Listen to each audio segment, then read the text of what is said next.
All right, guys, we got a brand new show for you. It's called It's Time to Buy with Zach, so stay tuned.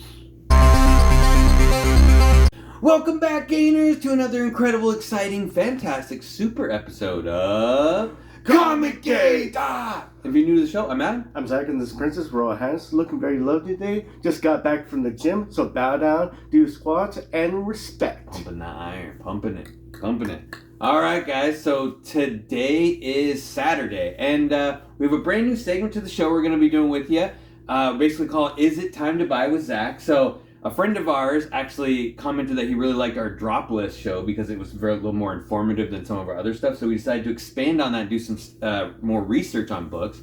And basically this is how the show is going to go. So Princess and I went and dug through a trending list of graded comics and found 5 books that we were interested in, and we wanted to get Zach's intel on. So Zach's gonna break it down for you, what he thinks about the 5 books we picked out, whether it's a good time to buy or a good time to sit on it or a good time to throw it away, but some great information. So thought this would be really interesting. You'll have to let us know in the comments down below what you think about this new segment for the show. And because it's Saturday, we do have new Comic Day stuff to kick it with you guys and show you what we picked up. And it was a pretty decent week. I thought it was going to be kind of a lame week for a new Comic Day, but it was actually pretty decent. So Stay tuned. That's what we got in tail for you. And one thing that we're going to do on this episode that we always do for you guys is We open up a beer. Oh. And here, specifically, is a Pineapple Mandarin. Mike's harder, not hard, because I don't just go hard. I go harder. Harder. And that's what I got to do.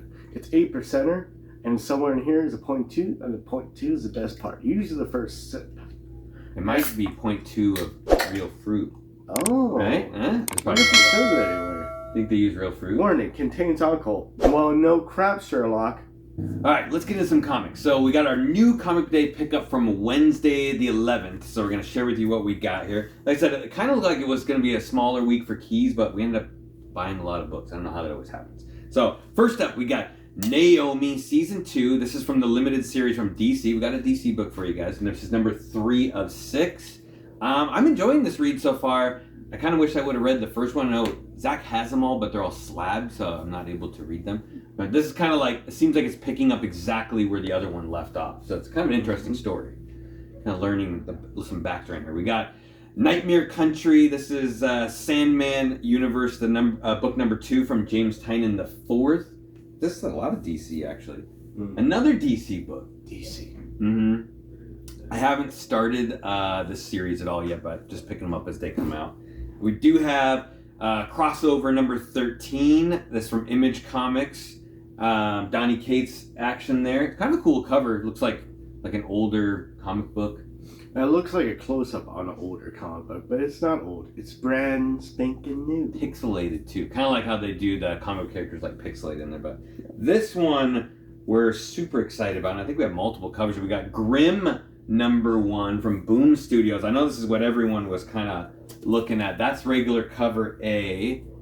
I know everyone's kind of excited about these books. And then there is 2 variants. I think this one's the Jay Lee. That looks like Jay Lee. Yeah, that's the Jay Lee. And that's the FOC variant. And Zach, what does FOC mean again?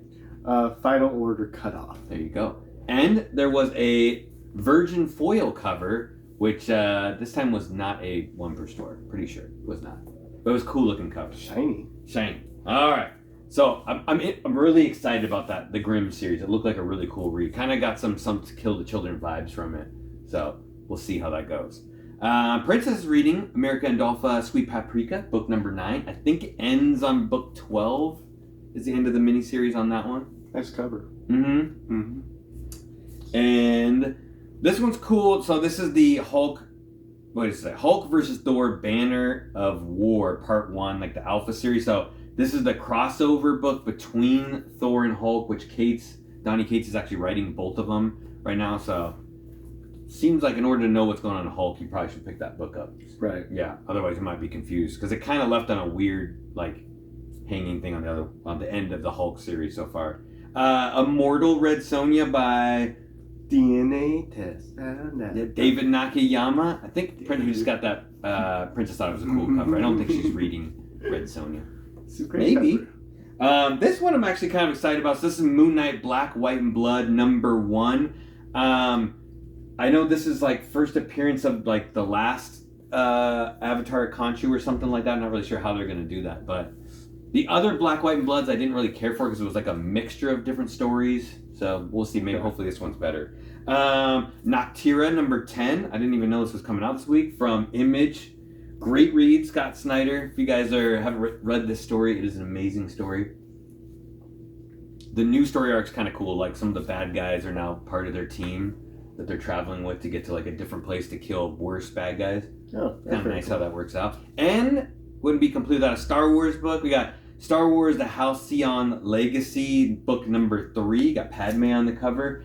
It's kind of the Halcyon is kind of like a cruise ship, and there's like this ongoing story where these guys are attacking the ship, and they don't really got to most of it. And like while it's happening, the crew is like telling people stories of that happened on the ship previously. Okay. It's like each one has like one individual story going on while this other story at the current timeline is going on. So it's kind of cool book to pick up because there could be a lot of chances for first appearances for Star Wars characters because it keeps jumping back to different stories. Oh, which is kind of cool. You know, I would recommend picking it up just for that. You know, just for the chance of getting some first appearances. Okay. Besides, it's a good story. But that's the new comic book stuff for today. I hope you guys enjoyed that. Let us know. A lot of you guys let us know what you guys picked up this week for New Comic Day in case we missed anything. I don't think there was anything that we missed. I think we got everything we were looking for. Nothing eluded us. All right, now into our new show.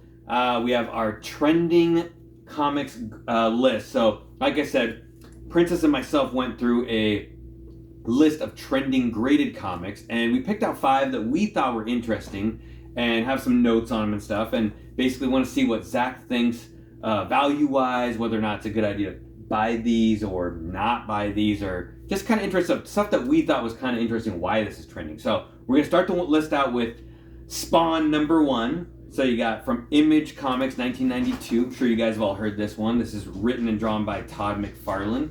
Obviously, first appearance of Spawn, and you have Sam and Twitch, also first appeared in this comic. I don't know. The only reason I was guessing maybe this is hot right now is there's always like a chance for a reboot on this. They already had the TV show original TV show that was actually kind of good, but there's always a chance they could reboot it. And ones to look out for. There's a new stand and error version of this book. So what do you got on this one, Zach? What are you feeling on? Interesting book. It's dropped from a year ago, so it's down a little bit, nothing crazy. But current sales are between $177 and $200. I would say buy graded. It's too risky to buy raw because it's all black cover. It's an all dark cover, so getting a high grade, and that's what you want for a book of that time period. See, if you don't get a high grade, it's really not worth your time. It's almost, that book's not even worth it a 9.6 almost. It's like 9.8 or nothing for the most part. Yeah. And eventually they will reboot it, like you were saying. Eventually they'll, or add on to the series. And then that book's gonna go through the moon. I mean, I would specifically go for the newsstand, but people are already on that newsstand. Yeah, they know about it. And it's pretty limited. It's like, what, 10% of the run or even less than that? Potentially, yeah. It's like a 9.8 of a newsstand goes for about $1,000. Yeah, Jesus. So cool book though. Cool. I just thought it was interesting that book's trending. They're selling so many of them. So next up on the list we have Amazing Spider-Man 365. This one's an interesting book. So believe it or not, this holographic cover is by John Romita Sr. from 1992. Probably an old picture that he drew. So cool thing about this book, and I think everyone's known about it, does have a 5-page preview of Spider-Man 2099. So actually a lot of people, there is a debate, I don't know what our debate in this household is, is it the first appearance or the cameo appearance of 2099? I kind of like Spider-Man 2099 number 1 being the first appearance, even though he's in a bunch of that book. But yeah, just an interesting one because it's been a very cheap book for a very long time. And just within the past couple of years did it get really, not really expensive, but it's pretty sought after. When you see it, you buy it. So, but it has a lot of spec value because, obviously he was in Into the Spider-Verse, that Sony cartoon movie that was amazing, and the voice by Oscar Isaac. So a book to look out for too. There's a newsstand version that garnishes a premium. What do you got on that, Zach? All right, so the 365, first cameo, potentially first appearance.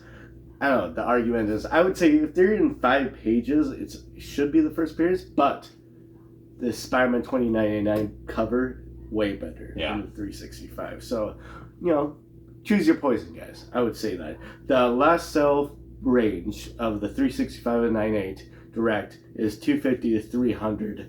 It was at a high of 600 though at one point. So it's on. I'm only telling you that because it's on the downturn, right? So I would hold out for a slightly lower price, like 200. I mean, if you just want to buy one, 250 comes up, do it. It's going to go back up. I think it's going to go back up to the 600, 700 range in about a year.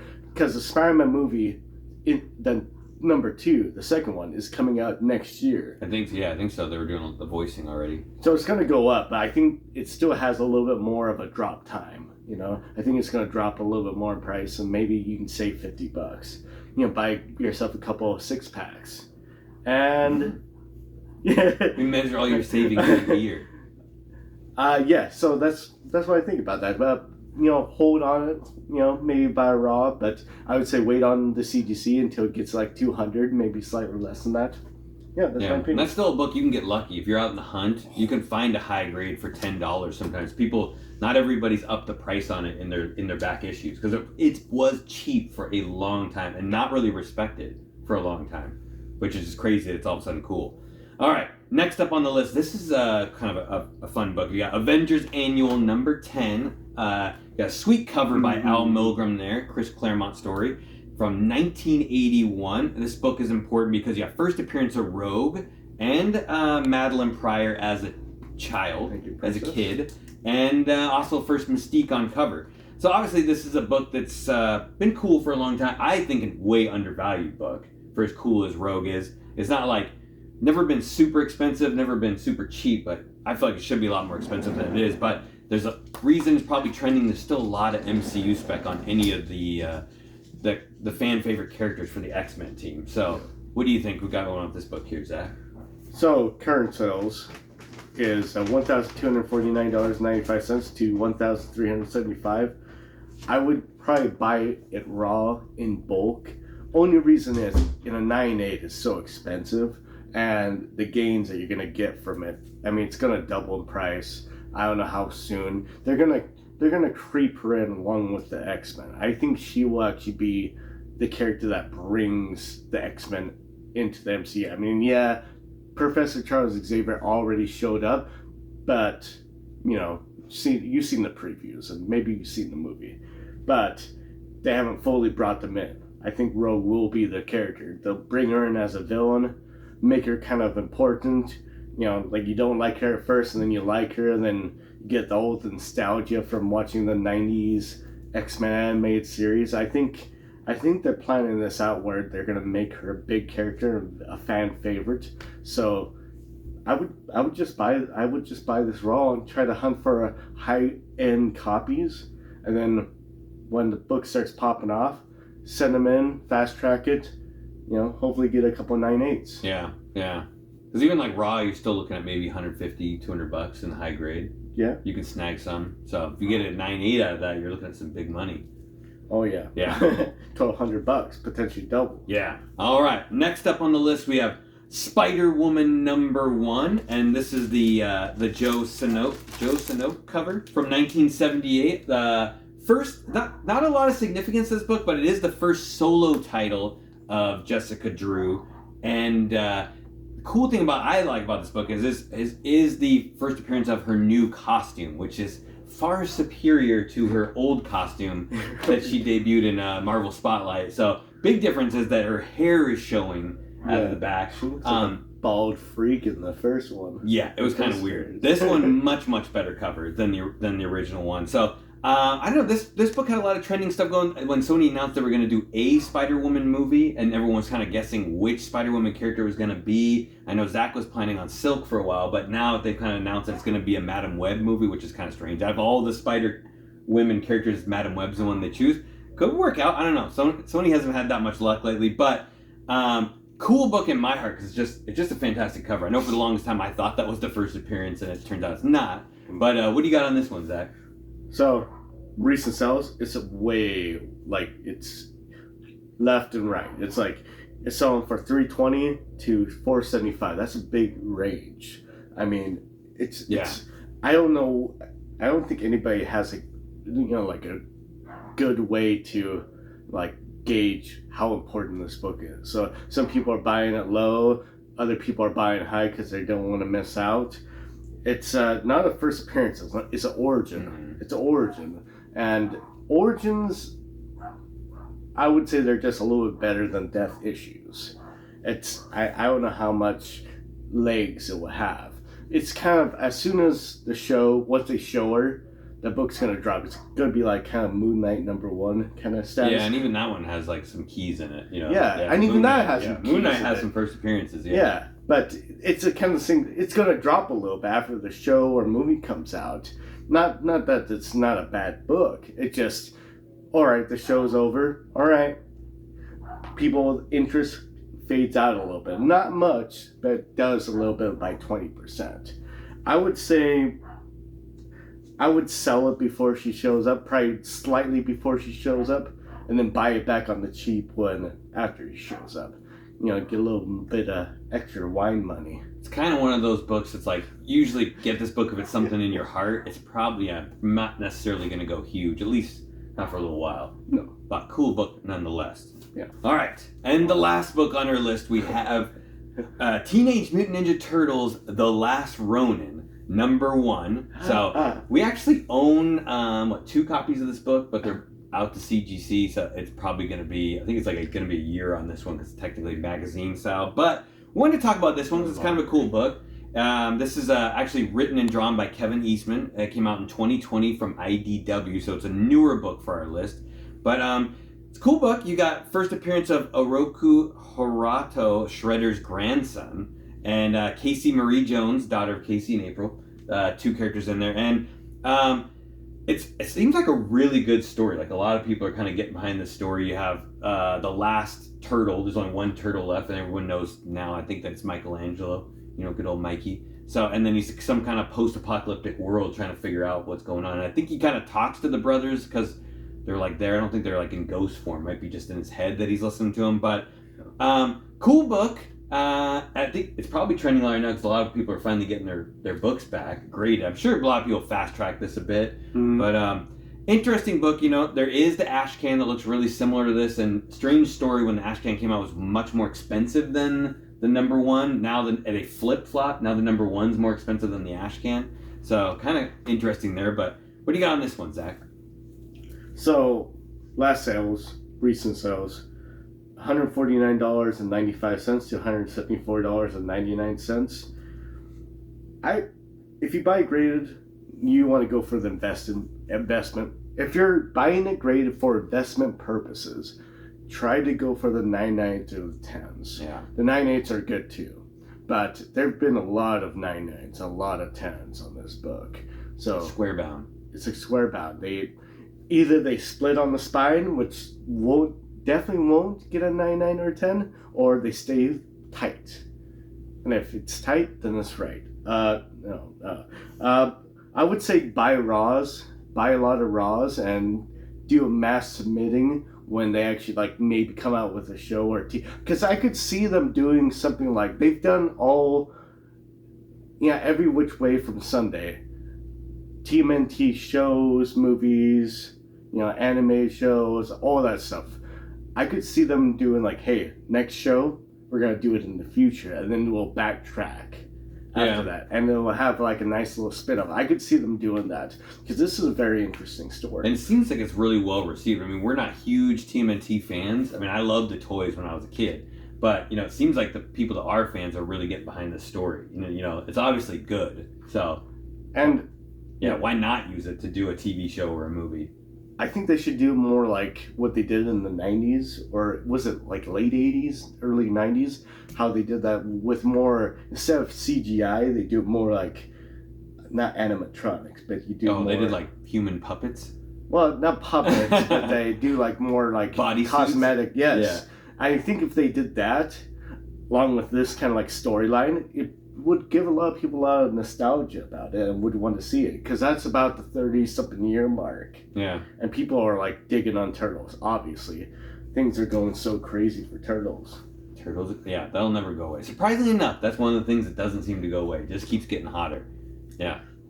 All right, guys. So that's gonna wrap up our trending list for this week. So yeah, let us know, guys, in the comments if you like this new segment. We think it's kind of interesting. We're learning some of this stuff as we're researching it and then giving it back to you guys a little bit. So it's kind of fun. But as usual, guys, we like the show, love the show. Hit that subscribe button, hit the like button, hit the notification bell so you always know when new things are going down. Leave a comment down below. Zach, what do you got for us? Yeah, sure. How to do that is you have to be an extra character in a movie, and you aren't really being expected to be in there, but you're also part of another franchise, so they had to add you in because it's so similar. And these guys go on an adventure to try to stop this thing from happening, and they meet a lot of famous people. They meet a nun. They meet guy that smokes a lot of weed and all of that. I might be getting all the movies mixed up because they're all so the same. And yeah, that's how you meet the phallic knocker. Oh. Yeah, I can't say that word. Anyways, it's Mark Hamill. Oh, okay. I was like, where are we? I thought you were gonna say James Silent Bob for a second. I'm like, wait, where are you going with this? It was James Silent Bob. Yeah. Let's go there. Strike back. That's how you strike back, guys. Nice. All right, guys. Until we see you next time, stay safe. Remember, Get those gains. Get 'em. We don't want to get demonetized, so we gotta be careful what we say.